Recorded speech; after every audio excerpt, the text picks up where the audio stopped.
कोणार्क, अपना शहर अपनी बातें। छत्रपति शिवाजी महाराज की जय भवानी।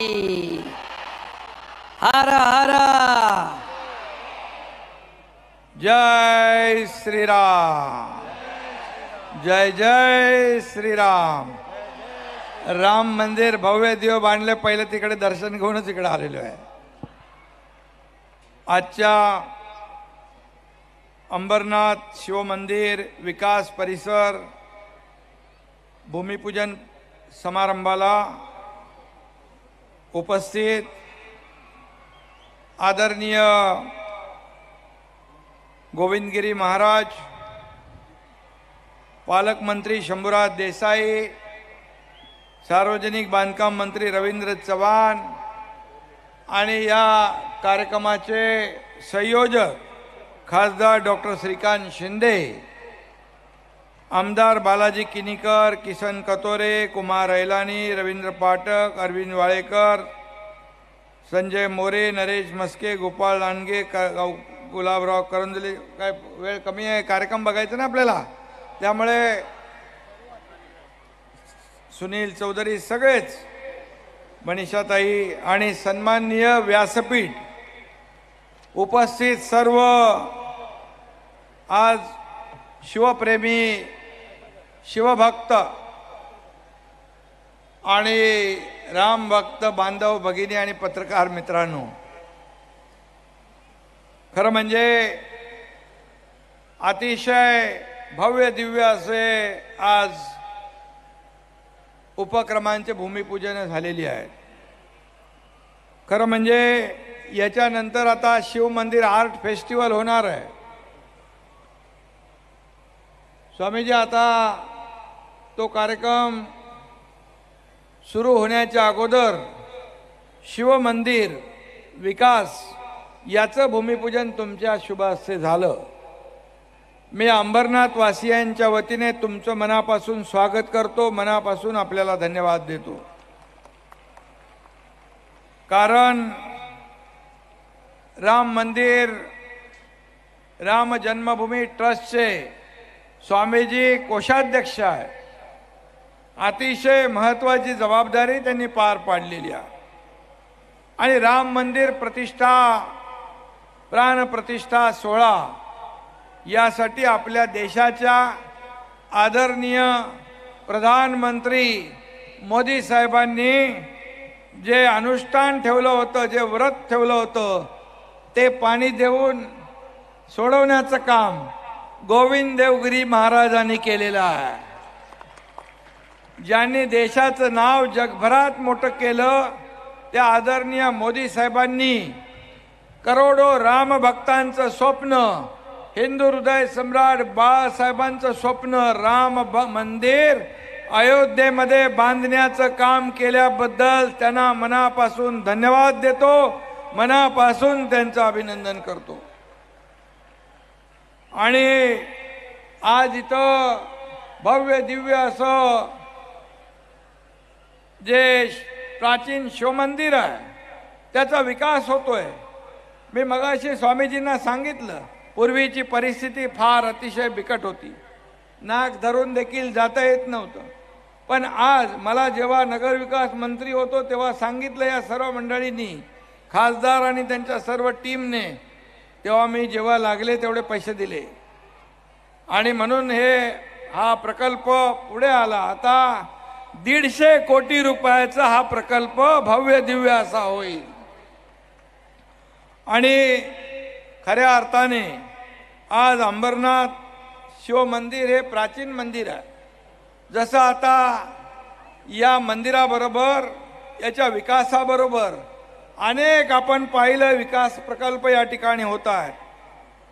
अद्ययावत UPMPSC सेंटर, पंडित जवाहरलाल नेहरू उद्यान, एकात्मिक कचरा प्रकल्प, शूटिंग रेंज, नवीन प्रशासकीय इमारत, शिवप्रेरणा ग्रंथालय, रात्र निवारा केंद्र, भारतरत्न डॉक्टर बाबासाहेब आंबेडकर ग्रंथालय, चांगलं अद्ययावत नाट्यगृह, ग्रीन सिटी येथील हॉस्पिटल, सुसज्ज अग्निशमन केंद्र आणि आमदारांनी आपल्या मेडिकल कॉलेज मंजूर केले, ते मेडिकल कॉलेज हे सगळं आज पूर्वी जर पाहिलं 8-10 वर्षापूर्वी रस्ते खड्डेमय होते, रस्ता खड्ड्यात आहे का खड्डा रस्त्यात आहे हे समजत नव्हतं. परंतु मला अभिमान आहे की हे रस्ते सगळे जवळपास कॉन्क्रीटचे करण्याचं काम खासदार, आमदार आणि त्यांच्या टीमने केलंय.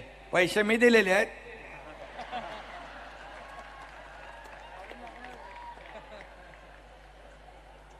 आणि अजून लागणार आहे म्हणाले. खरं म्हणजे विकासाला पुढे घेऊन जाणारं सरकार आहे. हे तुमचं सर्वसामान्यांचं सरकार आहे. हे शेतकरी, कष्टकरी, कामगार, माता भगिनी, युवकांचं, तरुणांचं आणि ज्येष्ठांचं आपलं हे सरकार आहे.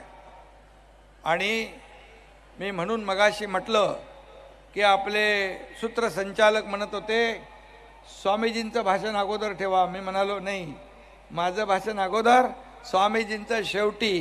कारण राजकीय अधिष्ठानापेक्षा धार्मिक आणि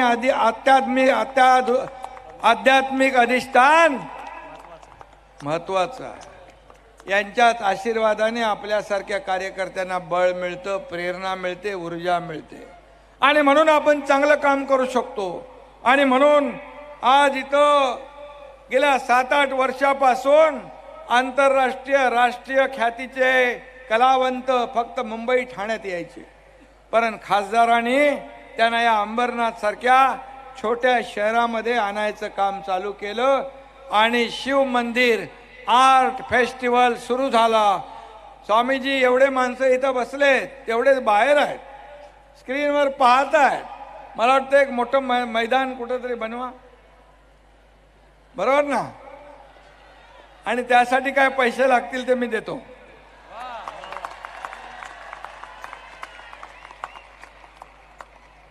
खरं म्हणजे शिव मंदिर हे एक तीर्थस्थळ व्हायला पाहिजे, अशा प्रकारचं काम आज सुरू आहे.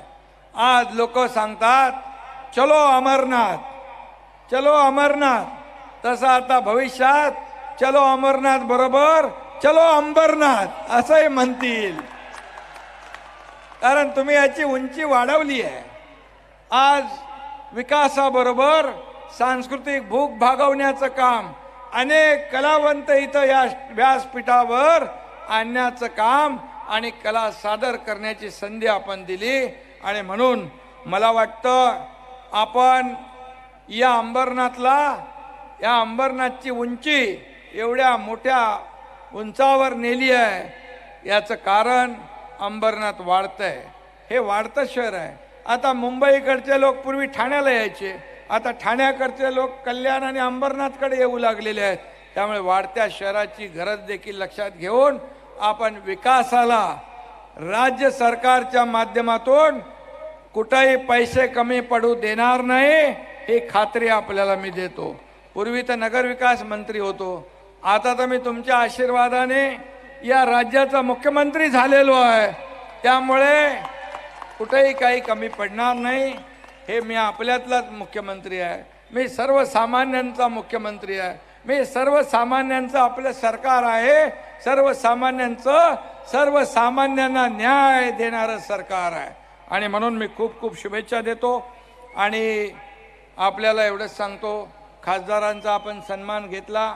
खरं म्हणजे सुरुवातीला पहिल्या जेव्हा वेळेस खासदार उमेदवार होता स्वामीजी, तेव्हा त्याची ओळख काय होती?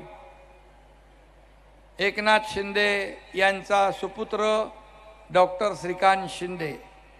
पण गेल्या 5-10 वर्षामध्ये त्याने त्याची स्वतःची ओळख निर्माण केली, कामाच्या माध्यमातून, विकासाच्या माध्यमातून. आणि म्हणून मी मुलगा म्हणून नाही, पण लोकसभेमध्ये प्रचंड त्याने काम केलं, विकासाची गंगा आणण्याचं काम केलं. आणि म्हणून एक अभ्यासू आणि एक आदर्श खासदार म्हणून मी त्याचं मनापासून अभिनंदन करतो, मुख्यमंत्री म्हणून. आणि त्यांच्या सर्व सहकाऱ्यांचं मनापासून अभिनंदन करतो. एक चांगली टीम या ठिकाणी तयार झाली आहे आणि या विकासाला चालना देण्यासाठी आज ही सगळी टीम काम करते आहे. म्हणून मी पुन्हा एकदा या कार्यक्रमाला मनापासून शुभेच्छा देतो. जे कलावंत आता इथे येतील त्यांचंही मनापासून स्वागत करतो आणि तुम्हाला सगळ्यांना मनापासून धन्यवाद देतो. आणि पुन्हा एकदा मी स्वामीजींना मनापासून त्यांचं स्वागत करतो. कोणार्क, अपना शहर, अपनी बातें.